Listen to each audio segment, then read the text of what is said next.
नई लोकसभा के गठन के बाद आज राष्ट्रपति द्रौपदी मुर्मू के संबोधन से पहले ही सेंगोल को लेकर हंगामा शुरू हो गया है। हंगामा किस बात पर हुआ ये भी आपको बताएं। दरअसल समाजवादी पार्टी के लोकसभा सांसद आर.के. चौधरी ने मांग की है कि संसद में लगे सेंगोल को हटाकर संविधान की प्रतिमा लगाई जाए। उन्होंने सांसद पद की शपथ लेने के बाद ही प्रोटेम स्पीकर को चिट्ठी लिखी और कहा था कि सेंगोल राजा महाराजाओं का प्रतीक है, इसलिए इसे हटाया जाना चाहिए। बस इसी को लेकर नेताओं के बयानों ने राजनीति में उफान मचा दिया। आप पहले देखिए इस पर समाजवादी पार्टी के अध्यक्ष अखिलेश यादव ने क्या कहा। नहीं, ये तो परंपरा है, ये हमेशा होता है और हम लोग सब सुनते हैं उनका। वो दरअसल सरकार का भाषण होता है। सेंगोल हटाने को लेकर के आपके सांसद कह रहे हैं कि सेंगोल हटाया जाना चाहिए। मुझे लगता है कि हमारे सांसद इसलिए कह रहे होंगे कि जब पहली बार लगा था तो प्रधानमंत्री जी ने बाकायदा प्रणाम किया था।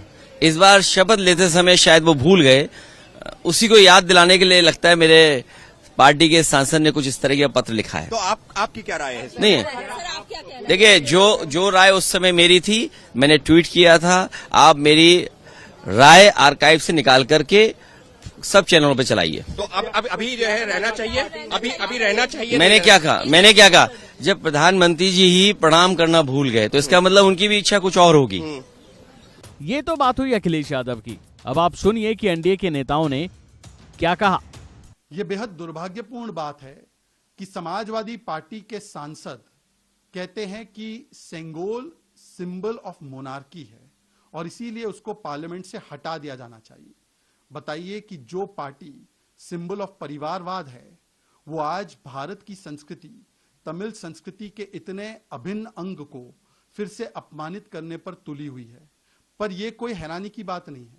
समाजवादी पार्टी ने इससे पहले भी चाहे भारत की सेना हो, चाहे भारत की संस्कृति हो, चाहे हिंदू धर्म हो, चाहे रामचरितमानस हो, इसको लगातार अपमानित करने का कार्य किया है। और आज जिस प्रकार से उन्होंने सेंगोल का अपमान किया है, यदि ये सिंबल ऑफ मोनार्की था तो प्रथम प्रधानमंत्री नेहरू जी ने इसको क्यों स्वीकारा? क्या वो सिंबल ऑफ मोनार्की को स्वीकार रहे थे? अगर ये सिंबल ऑफ मोनार्की था तो डीएमके बताए कि इस प्रकार का सेंगोल का अपमान क्या उन्हें स्वीकार्य है? क्या तमिल संस्कृति का ये अपमान उन्हें स्वीकार्य है? उनको आज इस पर जवाब देना चाहिए। और ये वही मानसिकता है जिसने सेंगोल को वर्षों तक वॉकिंग स्टिक की तरह देखा। आज समाजवादी पार्टी भारत और तमिल संस्कृति, ये इन्होंने क्या सोच रखा है कि रोज कुछ सेंसेशनल बात ऐसी बोलनी है कि हम चर्चाओं में आ जाएं। इन बातों का कोई अर्थ नहीं है। Thank you. मेरी समझ के परे है कि आपके क्षेत्र की जनता ने आपको विकास के कार्यों के लिए चुना है कि यहाँ पर आकर इस तरीके की विवादित राजनीति करने के लिए। भाई, जिस तरीके से ऐसे प्रतीकों को गलत दृष्टि में इतने दशकों से दिखाने का प्रयास किया गया, आज जब हमारे प्रधानमंत्री जी के द्वारा उन्हें उचित सम्मान दिया जाता है, क्यों इन्हें इन सारी चीजों से ऐतराज होता है?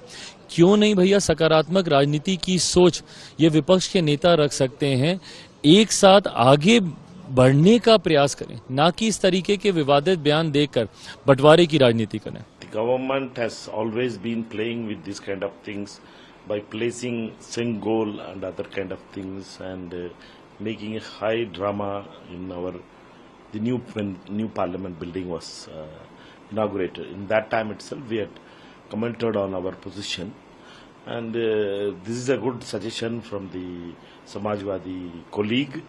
I hope that if it is discussed in the India Alliance meeting and if there is a cohesive common demand is made, that will have more value when we are going to speak about this kind of things. बता दें कि कांग्रेस सांसद मणिकम टैगोर का कहना है कि सरकार हमेशा सेंगोल को रखकर इस तरह का खेल खेलती रहती है। नई संसद के उद्घाटन पर हाई ड्रामा करना ये समाजवादी पार्टी के सहयोगियों का एक अच्छा सुझाव है। बहरहाल देखना होगा कि इस पर नेता अभी क्या क्या और बयान देते हैं। अभी के लिए फिलहाल इतना ही। खबरों में बने रहने के लिए देखते रहिए वन इंडिया हिंदी।